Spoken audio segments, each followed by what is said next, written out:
Edeora walked past Mama Ifeoma like she didn't know the woman. Her heels tapped fast on the compound tiles, her wig bounced like she rehearsed it, and her perfume trailed behind like pride. Mama Ifeoma stood by the gate in her old wrapper, the one with the faded blue flowers. Her feet were dusty. Her eyes went. "My daughter," she said softly, almost too shy for her own voice. Edeora didn't stop. "Mommy, not here. Please." The compound was too clean for stories. There were potted flowers that looked more fed than the woman who grew them.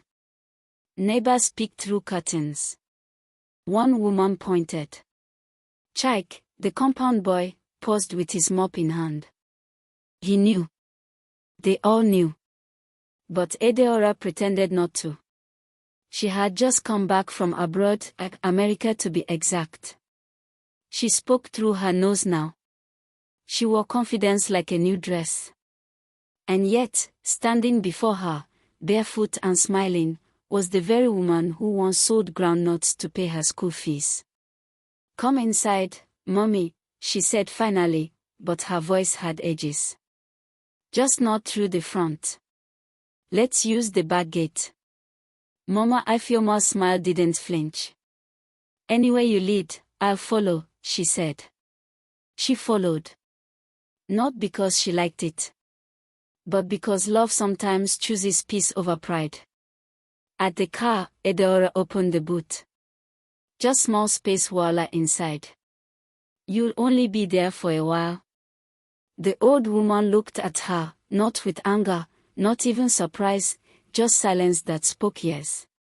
Without a word, Mama Ifeoma bent her knees and climbed in. Her back curved like memory. Her wrapper gathered under her. And Edeora shut the lid. Inside the car, Tom started the engine. The AC came on. Cold. Sharp. Edeora didn't look back. She crossed her legs, took a selfie, and smiled. Behind her, in darkness, the woman who gave her life sat like forgotten luggage. Tom glanced at the rear mirror. He said nothing. He didn't need to. The weight in the boot said it all.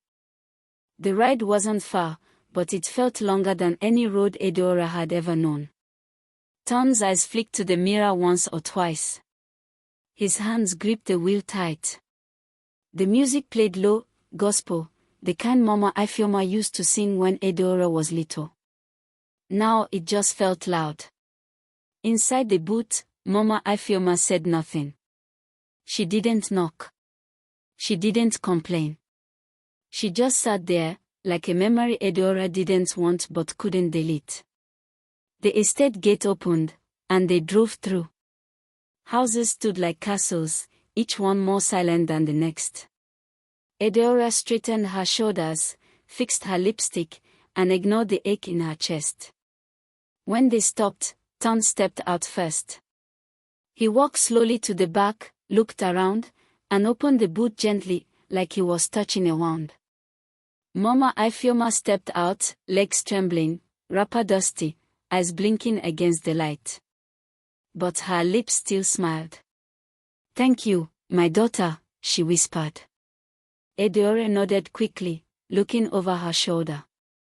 "Let's go in. Don't stand there." Inside the house, the marble floors stretched like pride. Everything sparkled, the chairs, the chandelier, the silence. "Mama, remove your slippers," Edeora said. "But the floor cold," Mama Ifeoma replied, eyes on the ground. Edeora sighed. "It's fine. Just don't drag your feet." She sat her mother on the edge of a grey sofa. It swallowed her. The wrapper clashed with the room's colors, like a village drum in a jazz band.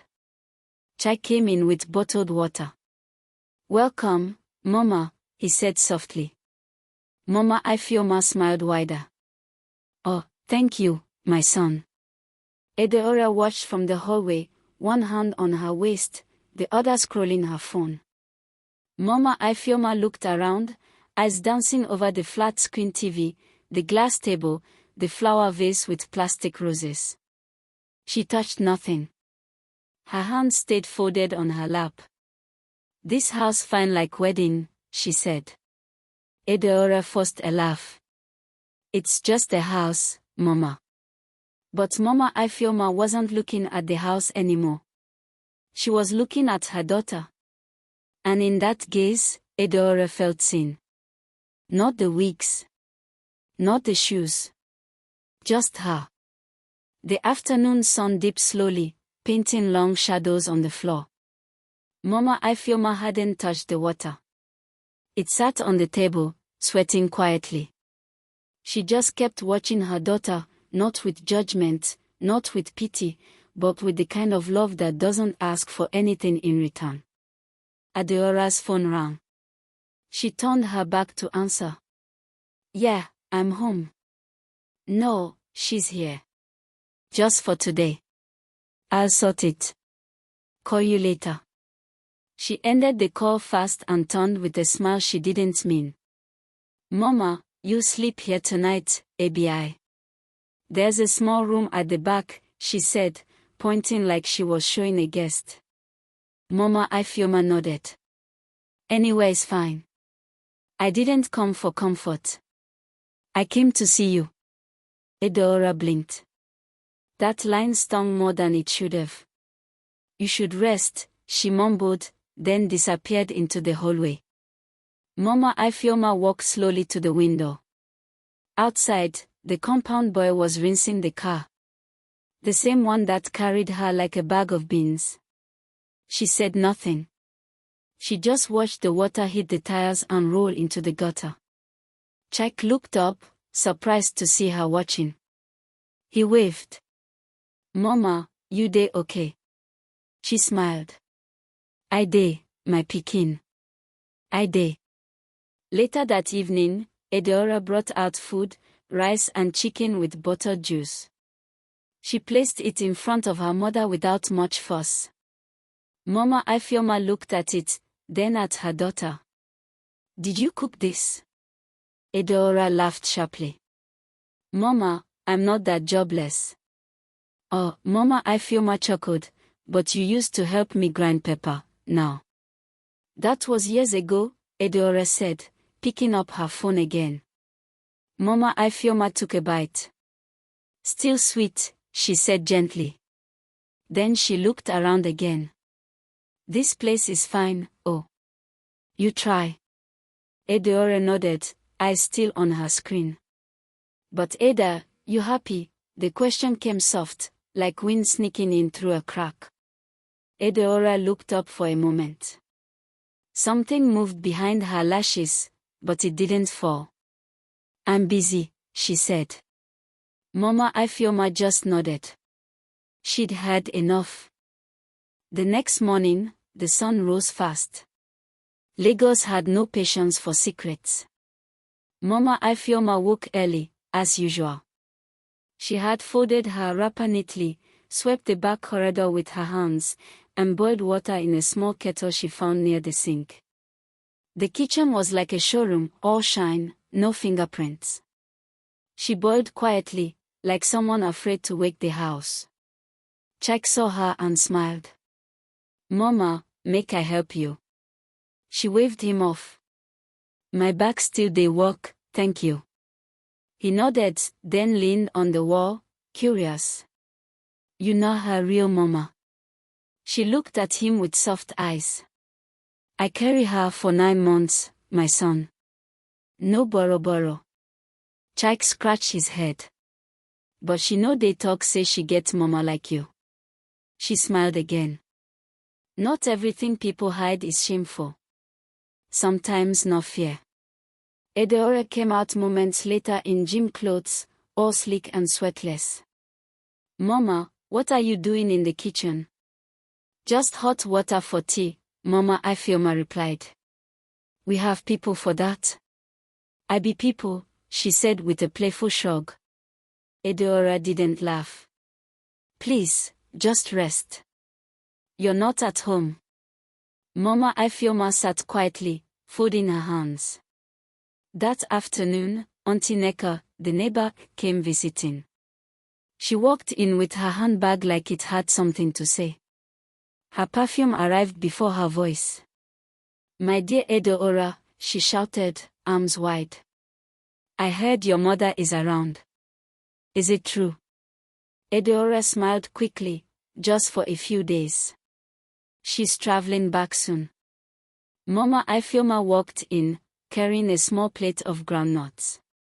"Good afternoon, Ma," she said to Neka. The woman blinked. "Oh. So it's true. Would you like some groundnuts?" Mama Ifeoma asked. Neka forced a smile, "Thank you." She didn't touch the plate. When she left, she didn't take her silence with her. By evening, 3 other women in the estate were whispering. One even asked Chike, "That's her real mother? From village like that?" The whispers crawled, like ants after sugar. And Edeora. She felt it, not just in her ears, but in her bones. That night, Edeora couldn't sleep. The AC was humming. Her silk sheets were smooth. Her eyes were open. She kept hearing things. Not voices, just her mother's silence walking up and down the hallways of her mind. A silence that didn't beg, didn't accuse. It just stayed. She turned on her side, checked her phone. No messages. Just 2 missed calls from a man who only called when he wanted something. She dropped it back. In the guest room, Mama Ifeoma sat cross-legged on the small bed, rubbing shea butter into her cracked heels. She hummed an old tune, one Edeora hadn't heard in years. The same lullaby that used to calm her when the lights went out during thunderstorms. The next morning, Edeora went to work early. She didn't say goodbye. She left a note, "Take anything you want from the kitchen. I'll be back late." By noon, Chike was outside washing clothes when he saw Mama Ifeoma sitting on a small stool under the mango tree, peeling oranges with a pocket knife. Some children walking back from school passed by.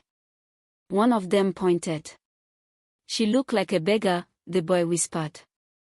Another replied, "That's Madam Adora's mama. My auntie said she came from bush." Mama Ifeoma smiled at them, offered an orange, but they ran off giggling. She didn't call them back. She just peeled another. Inside her office, Adora's mind wasn't on her work. A client spoke for 5 minutes before she realized she hadn't heard a word. Later that evening, as she returned home, her neighbor's child stood by the gate and asked innocently, "Why did your mommy sleep in the back of your car?" Edeora froze. "Who told you that?" "Chike said so," the boy replied, swinging his lunchbox. She waved him off and walked in. Her heels hit the tiles louder than usual.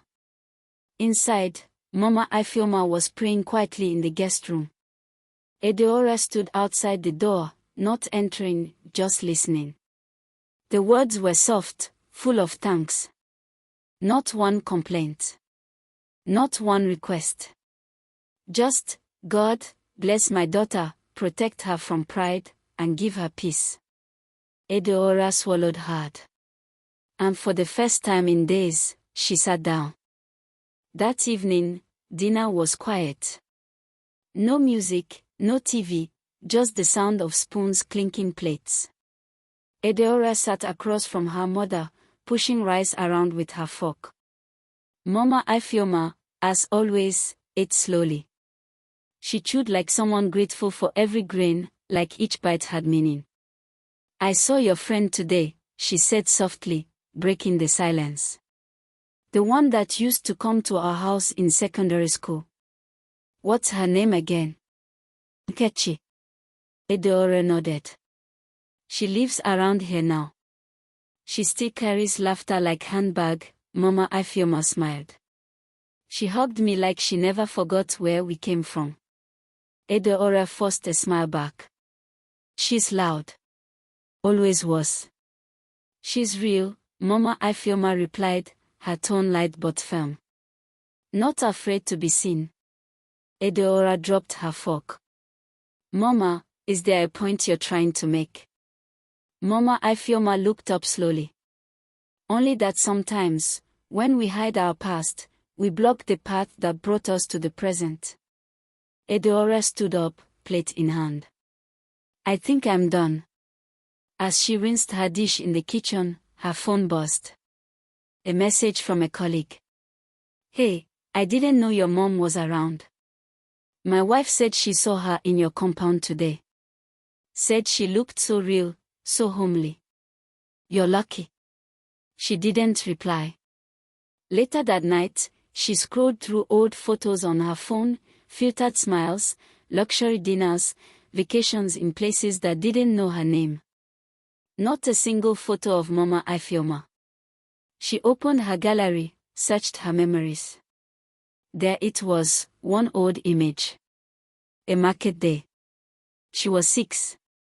Mama had tied her to her back with a faded wrapper, both of them smiling, holding a loaf of bread. She stared at the picture for a long time. Her thumb hovered over the delete button. She didn't press it. From the guest room came the familiar sound of soft humming. That lullaby again, the one that once chased nightmares away. Edeora walked to the door, paused, and knocked gently. Mama. Yes, my daughter. Do you want to go out tomorrow? Maybe, just the two of us. There was silence for a second. Then that quiet, slow smile behind the door. I go anywhere you go. And for the first time, Edeora smiled, not from pride, but from somewhere older than that. They left the house early the next morning. No makeup, no fancy clothes. Just Edeora in a simple blouse and jeans, her hair pulled back like it used to be before pride came to stay. Mama Ifioma wore her finest wrapper, not new, but neat. She tied her gele herself, crooked at one edge but proud all the same. They walked past the security men at the gate. One of them almost greeted only Edeora but caught himself and nodded to Mometu. She smiled. Good morning, my son. The driver was already waiting, but Edeora waved him off. We'll walk a bit. Mama raised an eyebrow. You. Walk. Edeora laughed lightly. Just today. The sun was still soft, brushing the streets with gold. They strolled past children going to school, pepper sellers arranging their trays, and a man pushing a wheelbarrow with plantains wobbling inside. Nobody knew who Edeora was. And for the first time, she liked it. They stopped at a roadside buka. One small bench, one dusty fan spinning slowly in the corner. Edeora ordered amla and yudu with goat meat. Mama Ifioma smiled wide. You still remember? I never forgot. I just acted like I did. They ate from the same tray. One hand dipped into the soup, the other wiped laughter from their faces. It wasn't just food, it was memory. It was healing disguised as pepper and meat. Across the road, someone pointed. Auntie Neka. She was in her car, mouth half open, watching through the tinted glass. She rolled it down halfway but didn't greet. Edeora looked at her, smiled, then reached for more meat. She saw. She knew. And she didn't care. After the meal, they walked home slowly. Mama, do you ever wish I became something else? Edeora asked. Mama paused, adjusted her wrapper. No. Even with how I treated you. I prayed for you, Eda. I didn't pray for you to be perfect. I prayed you'd return. And in that moment, Edeora stopped walking. Right there on the dusty roadside, she turned and hugged her mother tight. Not like a child, not like a show. Just like someone who had finally come home. The dust rose around them. But their hearts settled. The next day, Edeora didn't go to work. She stayed home and cooked. Not just anything, real food. The kind with oil stains on the pot and smoke in your eyes. Jollof rice with goat meat, fried plantain, and stew that smelled like memory. Mama Ifeoma tried to stop her. "You'll spoil your fine nails," she said. Edeora smiled. "Let them spoil. They'll grow again." The two of them danced around the kitchen like it was a village compound. One chopped onions. The other stirred. Laughter filled the air, bubbling louder than the boiling pot. Check peeked in, eyes wide. "Madam, they cook." "Yes, oh." Mama Ifeoma shouted proudly. "My daughter," they turned to woman again. By afternoon, the aroma had already traveled through the compound.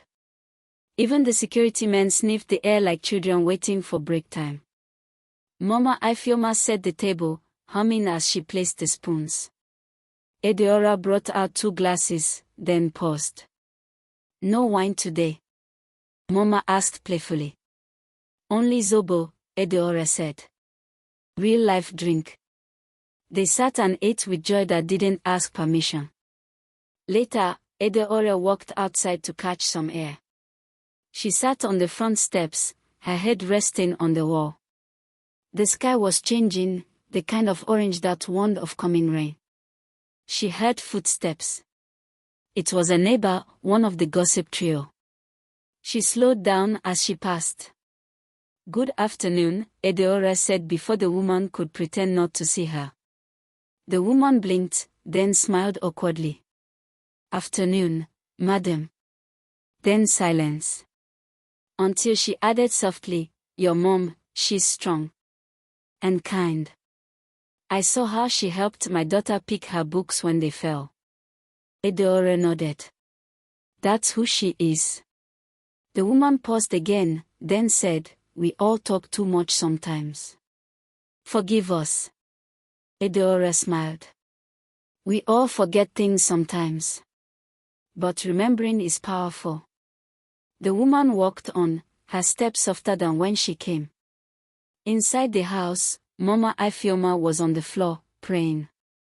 Her hands lifted, eyes closed, her lips moving with thanks. Edeora watched from the doorway. She didn't interrupt. She just stood there, hands on the wall, and whispered to herself. "I'm proud of her. And one day, I hope she'll be proud of me too." The rain came without warning. It started with whispers on the roof, then burst into loud knocks, as if the sky had something urgent to say. Edeora ran to close the windows. The wind pushed against her, strong and wild, blowing a newspaper across the room. She picked it up, only to realize it was her old vision board, the one filled with cars, cities, and quotes about power. She folded it without reading. Mama Ifeoma stood on the veranda, arms crossed, watching the rain fall like old memories. Edeora brought a shawl to her. "You'll catch cold, Mama." "I've survived worse," she said, not moving. The sky darkened. Thunder roared like a warning drum. Then, a call came. Edeora picked up her phone and frowned. It was her uncle from the village, Uncle Ebuka. "Your mother. How is she?" he asked, voice sharp. "She's fine. She's with me," Edeora replied. "You should have told us. People were worried. You know how things are." Edeora sighed. She came on her own. "I wasn't ready. But I'm trying." "Trying isn't enough," he said. "When she leaves this world, trying won't bury her." That line hit her chest like cold iron. She ended the call and sat beside her mother. "Mama, do you ever think about going back?" "To where?" "The village." Uncle said people are talking. Mama Ifeoma smiled. "People talk whether you're silent or loud. I go back when you are ready to walk with me, not ahead of me." Edeora nodded, eyes heavy. That night, Mama Ifeoma coughed. Once, then again. Not loud, but deep, from somewhere old. Edeora rushed to her. Mama, are you okay? She waved it off. Just small breeze. No worry. But worry came. And stayed. By morning, her cough hadn't left. It had unpacked and settled in her chest. Edeora called a doctor. Arranged tests. Delayed meetings. For the first time, work could wait. Money could sit. The world could spin without her. She held her mother's hand during the checkup, her thumb tracing old veins. The doctor looked up, serious. She's not critical. But she's tired. She needs rest, and she needs home. Edeora nodded, but her chest tightened. Because for the first time, home didn't feel like where she lived. They traveled the next day. No convoy, no flashing lights. Just Edeora, her mother, and turned in a quiet car heading to the village. The windows were down. The breeze carried the smell of wet earth and mango trees. Mama Ifeoma leaned back in her seat, eyes half closed. I remember this road, she said softly. I used to hate it, Edeora replied. I used to carry you on my back through this bush path when rain scattered the main road. You were always crying for meat pie. Edeora chuckled. Meat pie was my weakness. You still like it? Mama asked. Now I like who made it, Edeora said. They reached the village in the evening. Children ran beside the car, shouting, Madam don't come. Chickens scattered. Old women peeked through windows. Uncle Ebuka stood at the gate, arms crossed. So, you finally brought her home. Edeora stepped out first. Not just brought. I followed. Mama Ifeoma stepped out slowly, one hand on her daughter's arm. Her feet touched the red soil like it never left her skin. She looked around, the same compound, the same crooked mango tree, the same air. Inside the house, Edeora dusted off old chairs. She fetched water. She made pap and groundnut. The same way her mother once did for her. That night, under the zinc roof, they sat outside, wrapped in shawls. The moon hung lazily above. Mama. Yes. I told the world you were nobody. I tried to become someone else just to avoid being your daughter. Mama Ifeoma looked at her, no bitterness in her face. But now I know. I am somebody because you didn't give up on me. I am Edeora because you were Mama. Silence stretched, warm and full. Then don't waste it, Mama whispered. Live well. Love loud. And don't hide again. The next morning, Edeora did something simple. She posted a photo, her and her mother on a wooden bench in front of the village house, eating roasted corn. No filter. No designer bag. Caption, my mother. My beginning. My everything. No one mocked her. In fact, the world clapped. But more than that, her heart finally clapped for itself.